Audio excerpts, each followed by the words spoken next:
దాదాపు పొత్తుకు line clear అయినట్టేనా? నిన్న మీ పార్టీ అగ్రనేత కేంద్ర హోంమంత్రి అమిత్ షా అలాగే మీ పార్టీ జాతీయ అధ్యక్షుడు జేపీ నడ్డాతో టీడీపీ అధ్యక్షుడు మాజీ ముఖ్యమంత్రి చంద్రబాబు భేటీ అయ్యారు. నిన్న జరిగిన చర్చల సారాంశాన్ని తెలుగుదేశం పార్టీ నేతలతో అంటే పార్టీ ముఖ్యులతో చర్చిస్తాను అని చంద్రబాబు చెప్పినట్టుగా వార్తలు వచ్చాయి. భేటీ తర్వాత అటు బీజేపీ కానీ టీడీపీ కానీ అంటే చంద్రబాబు నాయుడు కానీ ఎవరు అఫీషియల్గా దీని మీద ఎలాంటి మాట చెప్పలేదు.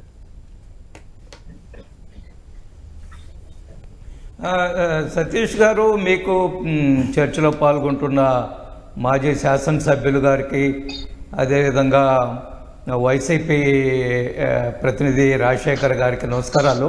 నా మాట నాకే వినిపిస్తుందండి, ఒకసారి చెక్ చేయమనండి. చెప్తాను సార్. పీసీఆర్ ఒకసారి చెక్ చేయమనండి. ఎక్కువ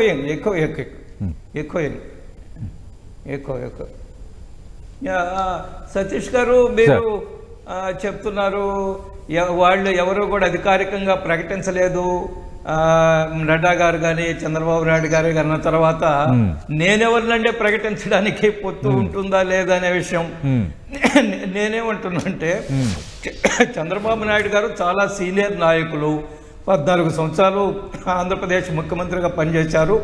అపారమైన పరిపాలన అనుభవం ఉంది, రాజకీయ అనుభవం, ప్రజా సమస్యలు, రాష్ట్ర యొక్క సమస్యలు తెలిసిన వ్యక్తి.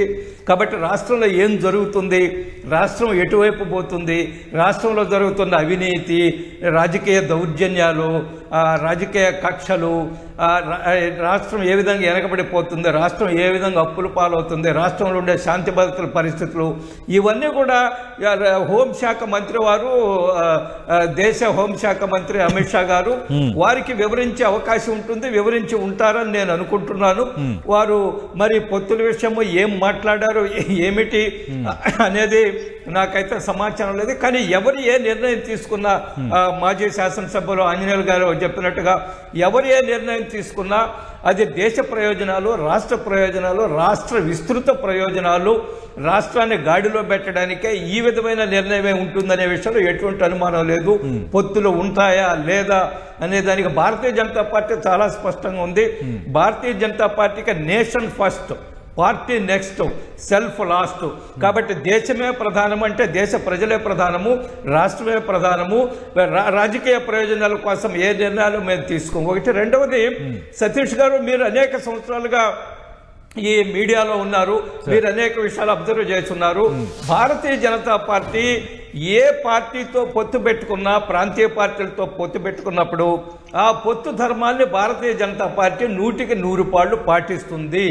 భారతీయ జనతా పార్టీ పొత్తు పెట్టుకున్న తర్వాత కష్టం కానీ నష్టం కానీ అధికారంలో ఉండనివ్వండి, ప్రతిపక్షానికి ఉండనివ్వండి, ఆ పొత్తును కొనసాగిస్తుంది. మేము దేశంలో మాకై మేము ఏ పొత్తును భగ్నం చేయలేదు. మీరు చూసుకోండి మా చరిత్ర, బీజేపీ చరిత్ర. అది మహారాష్ట్రలో కానివ్వండి, లేదా బీహార్లో కానివ్వండి, పంజాబ్లో కానివ్వండి, ఆంధ్రప్రదేశ్లో కానివ్వండి. ఆంధ్రప్రదేశ్లో చంద్రబాబు నాయుడు గారు కలిసి మేము పనిచేసాము. తర్వాత మళ్ళీ చంద్రబాబు నాయుడు గారు బయటకు వెళ్ళిపోయారు ఆయన సొంతంగా, తర్వాత మళ్ళా కలిశారు, తర్వాత మళ్ళా వెళ్ళిపోయారు. కాబట్టి భారతీయ జనతా పార్టీ పొత్తు ధర్మాన్ని పాటిస్తుంది. ఇక కలుస్తున్నారా లేదా అది అధికారికంగా ఇంకా ప్రకటన రాలేదు. నేనేమంటున్నా అంటే, కలుస్తారా లేదనేది పక్కన పెడితే రెండు పార్టీలు కూడా ఆంధ్రప్రదేశ్ ప్రయోజనాలు, ఆంధ్రప్రదేశ్ రాష్ట్ర ప్రయోజనాలు, ప్రజా ప్రయోజనాలు, ఆంధ్రప్రదేశ్ ఏ విధంగా ముందుకు తీసుకెళ్లాలా, ఆంధ్రప్రదేశ్ ఏ విధంగా ఒక అభివృద్ధి చెందిన రాష్ట్రంగా తయారవ్వాలా, ఆంధ్రప్రదేశ్ కి ఇంకా ఏ విధంగా ఎక్కువ నిధులు ఆంధ్రప్రదేశ్ రాష్ట్రానికి ఇచ్చి ఈ రాష్ట్రంలో ఉండే నిరుద్యోగ సమస్య, అవినీతి, అక్రమాలు, రాజకీయ దౌర్జన్యాలు, శాంతి భద్రతలను చక్కపరచడం, ఇవన్నీ కూడా రెండు పార్టీల బాధ్యత ఉంది. కలుస్తాయా లేదనేది నాకైతే తెలియదు. ఏదేమైనా చూద్దాం. Let us wait and see, let us hope. ఈ రాష్ట్రానికి మంచి జరగాలని మనం కోరుకుందాం. అయితే ఒకటే స్పష్టము, ఈ రోజు అధికారంలో ఉన్న పార్టీని సిద్ధంగా ఉన్నారు ప్రజలు. అధికార పార్టీ కాదు, ప్రజలు సిద్ధంగా ఉన్నారు. ఏ సమయంలో ఎన్నికలు వచ్చినా ఈ పార్టీని ఇంటికి పంపించడానికి. పార్టీ రాజకీయ ప్రభుత్వ సంక్షోభం ఉంది ఈ రాష్ట్రంలో. రాజకీయ అధికార పార్టీ, రాజకీయ పార్టీ సంక్షోభం ఉంది, చాలా గందరగోళంగా ఉంది. కాబట్టి ఇటువంటి ప్రభుత్వాన్ని మళ్ళీ రాజశేఖర్ గారు సిద్ధంగా ఉన్నారు. ఇక్కడ లక్ష్యం, గతంలో ఇద్దరు కలిసి ఉన్నప్పుడు ఇచ్చిన హామీల సంగతి ఏమైపోయింది, ఒకరిపై ఒకరు తిట్టుకున్నప్పుడు ఏమైపోయింది, మళ్ళీ ఇప్పుడు ఇద్దరు కలుస్తున్నారంటే రాష్ట్ర ప్రజలు విజ్ఞులు ఆలోచన చేయాలంటున్నారు రాజశేఖర్ గారు. సతీష్ జై సతీష్ జీ ఒక్క నిమిషము. అనేక సందర్భాల్లో వైసీపీ నాయకులు సింహం సింగిల్గా వస్తుంది, సింహం సింగిల్గా వస్తుంది అని చెప్పారు. మరి సింహం సింగిల్గా వస్తున్నప్పుడు ఏ పార్టీలు ఎవరితో కలిస్తే కలవకుంటే వీళ్ళకెందుకండి, ఎందుకెంతో ఆందోళన చెందుతున్నారు? ఒకటి, నీచ రాజకీయాల గురించి ప్రస్తావించారు. చంద్రబాబు నాయుడు గారు చేసిన వ్యాఖ్యలకి మోడీ గారి విషయంలో మూల్యం చెల్లించుకున్నారు. 2019లో మూల్యం చెల్లించుకున్నారు. ప్రజలు దానికి వ్యతిరేకంగా తీర్పిచ్చారు. నేను ఒకటే ప్రశ్న అడుగుతున్నాను. జగన్మోహన్ రెడ్డి గారిని, విజయమ్మ గారిని నడి వీధిలో ఉరేయ్యాలా, అంత అవినీతి పనులు ప్రపంచంలో లేరని చెప్పిన వాళ్ళు ఈరోజు ఈ క్యాబినెట్లో, ఆంధ్రప్రదేశ్ రాష్ట్ర క్యాబినెట్లో మంత్రులుగా ఉన్నారు, శాసనసభ్యులుగా ఉన్నారు. అంతకంటే నీచ రాజకీయం ఇంకొకటి ఉందని నేను అనుకోవడం లేదు. ఏం మాట్లాడారో జగన్మోహన్ రెడ్డి గారిని గురించి, విజయమ్మ గారి నుంచి. రెండోది, కుటుంబ విలువల గురించి మాట్లాడుతూ పోతే ఈరోజు జగన్మోహన్ రెడ్డి గారి కుటుంబంలో ఏం జరుగుతుందో మనం అంతా చూసాం. కానీ నేను వాటి మీద వ్యాఖ్యలు చేయదలుచుకోవాలి. వారి కుటుంబ వ్యవహారము, వారి కుటుంబంలో అంతర్గత సమస్యలు, వాటి గురించి నాకు ఐఎమ్ నో వే కన్సర్న్. నాకేమీ నేను నేను అంత దిగజారి నేను మాట్లాడను. ఒకటి. రెండవది, ఈరోజు ఈ అధికార పార్టీ ఏమనుకుంటుందంటే నేరుగా సంక్షేమం పేరుతోటి అమ్మ ఒడని, పెన్షన్లని, లేదా ఇంకేందేదో చెప్పి రాజన్న ఆసరాని, జగనన్న ఆసరాని ఏం చెప్పి నేరుగా ప్రజలకు మేము డబ్బులు ఇచ్చాము కాబట్టి వాళ్ళందరూ మాకు ఓట్లు వేస్తారు, ఆ ఓట్లతోటి గెలిచి తిరిగి అధికారానికి వస్తామని భ్రమల్లో ఉన్నారు. కానీ రాష్ట్ర ప్రజల ఆలోచన ప్రారంభమైందో చాలా వేగంగా ఆలోచిస్తున్నారు. కేవలము జోబిలోకి డబ్బులు వస్తే సరిపోతుందా?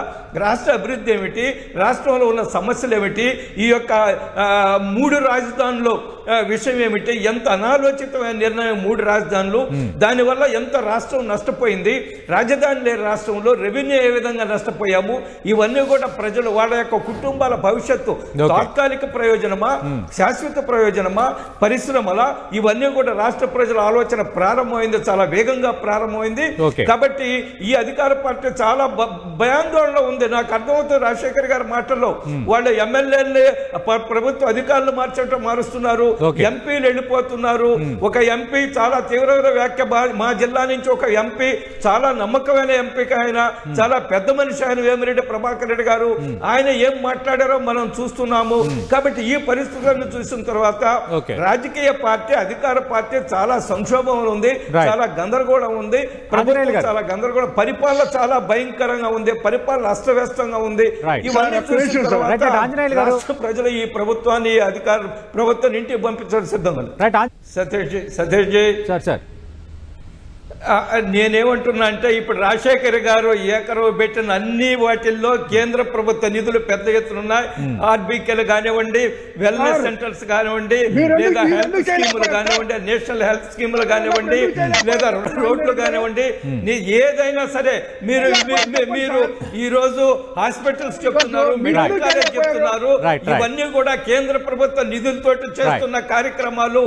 ఈ పార్టీ, ఈ ప్రభుత్వం చేసింది ఏమీ లేదు. Thank you.